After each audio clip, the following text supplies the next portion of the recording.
Welcome back to my YouTube channel guys. तो आज मैं आपके काफ़ी ज़्यादा डाउट्स क्लियर करने वाला हूं। तो अगर आप स्टार्ट कर रहे हैं अपना एक सेलर अकाउंट, ओके, तो ये सारे डाउट्स आपको क्लियर होना काफ़ी ज़रूरी है और वीडियो आप कंप्लीट देखिए, क्योंकि इस वीडियो में आपके सारे डाउट्स क्लियर हो जाएंगे।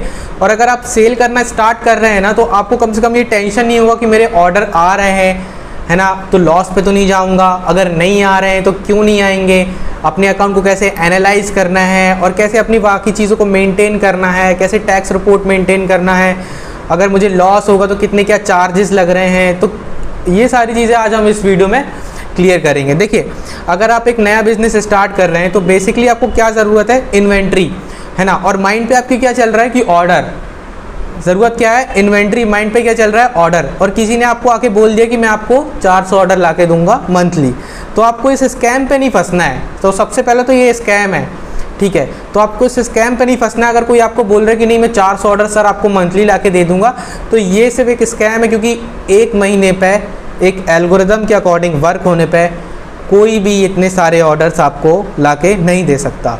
हाँ, अगर आप किसी प्लेटफॉर्म को, सपोज फ्लिपकार्ट है, अगर आप उसको 2 लाख रुपए की एडवर्टाइजिंग उसमें आपने लगा दी अपने एक सिंगल प्रोडक्ट में, तो ऑब्वियसली आपको बाकी कॉम्पिटिटर से ज़्यादा सेल ही आनी है, ठीक है, अपना एक मीडियम प्राइस में, ओके, आपको ज़्यादा सेल भी आ जाएगी। लेकिन आपके 2 लाख रुपए तो इन्वेस्ट हो गए ना।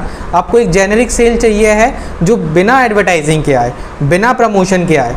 और क्यों, कैसे आएगी, उसके लिए आपका टाइटल अच्छा होना चाहिए, कंटेंट अच्छा होना चाहिए। अब कंटेंट अच्छा और टाइटल अच्छा कैसे होता है कि कितने चैप्टर्स का होना चाहिए, ये सारी चीज़ों की आपको एक बेसिक इन्फॉर्मेशन होनी चाहिए। अगर इन सारी चीज़ों की आपको इन्फॉर्मेशन नहीं है तो आपके ऑर्डर्स तो आएंगे, हो सकता है वो लॉस में आएंगे, ओके।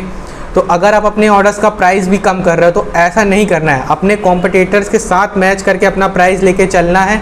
अपनी लिस्टिंग हेल्थ अच्छी रखनी है, अपना कैटलॉग अच्छा रखना है, किसी का कैटलॉग चुराना नहीं है। अगर आपका प्रोडक्ट उससे मैच कर रहा है तो ही लेना है। अगर आप मैन्युफैक्चरर हैं तो अपना फ़ोटोशूट कराएं, उसके बाद अपने प्रोडक्ट्स को लिस्ट करें, ओके। जब आप प्रोडक्ट लिस्ट कर लेंगे तो फिर धीरे धीरे उसकी विजिबिलिटी इंक्रीज़ होगी।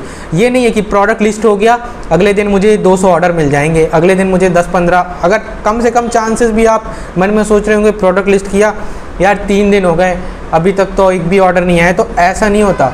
उसके लिए क्या करना है, जब प्रोडक्ट लिस्ट हो जाए तो अपनी विजिबिलिटी रिपोर्ट चेक करना है कि कितनी उसमें विजिबिलिटी है, कितने लोग उसमें व्यूज़ आ रहे हैं, कितना उसमें कन्वर्जन रेट है, कितना उसमें क्लिक थ्रू रेट है। उसके बाद आप आइडेंटिफाई कर पाएंगे कि किस प्रोडक्ट में एक्चुअल में सेल आ सकती है, किस प्रोडक्ट में नहीं आ सकती है।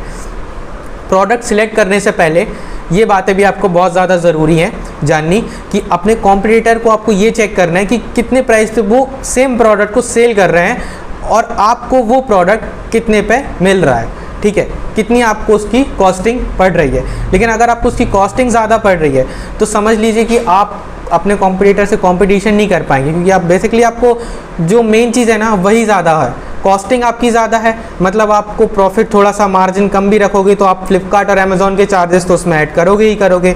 उसके बाद आप प्रोडक्ट को लिस्ट करोगे तो आपके कॉम्पिटिटर से ज़्यादा प्राइस में वो लिस्ट होगा, मतलब आपके ऑर्डर आने के चांसेस बहुत कम है। मतलब सबसे पहले आपको अपनी कॉस्टिंग कम करनी है।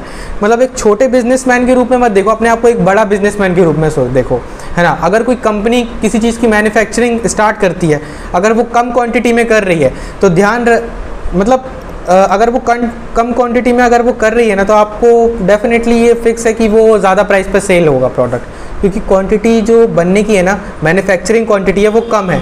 अगर किसी कंपनी को सेम प्रोडक्ट कम दामों में बेचना है तो वो उसकी क्वांटिटी को इंक्रीज़ कर देगी, मतलब बनाना बहुत ज़्यादा कर देगी, ज़्यादा मटेरियल परचेस करेगी, ज़्यादा मतलब जितनी ज़्यादा डिमांड होगी ऑब्वियसली उतना ज़्यादा मैन्युफैक्चरिंग होगी। डिमांड कम होगी तो मैन्युफैक्चरिंग भी कम होगी।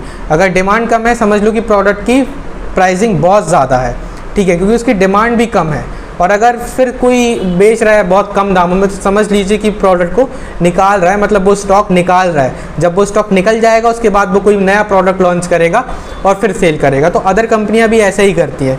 तो ध्यान रहे कि प्रोडक्ट अगर आप कोई लेके आ रहे हो तो सबसे पहले उसकी कॉस्टिंग कम हो, उसका फ़ोटोशूट अच्छा हो ताकि कैटलॉग एरर ना आए आपके अकाउंट में, और बाकी सारी चीज़ें भी क्लियर हो। तो इस वीडियो को हम यही स्टॉप करते हैं और आगे की इन्फॉर्मेशन मैं आपके लिए अगली वीडियो में लेके आऊँगा कि कैसे आप और भी ज़्यादा प्रोडक्ट सेल कर सकते हैं, ओके, और कैसे अपने अकाउंट की सेल इंक्रीज़ कर सकते हैं, कैसे आप प्रोडक्ट मतलब कि कैसे आप प्राइसिंग इंक्रीज़ कर सकते हैं और कैसे प्रॉफिट के साथ डील कर सकते हैं। Thank you so much.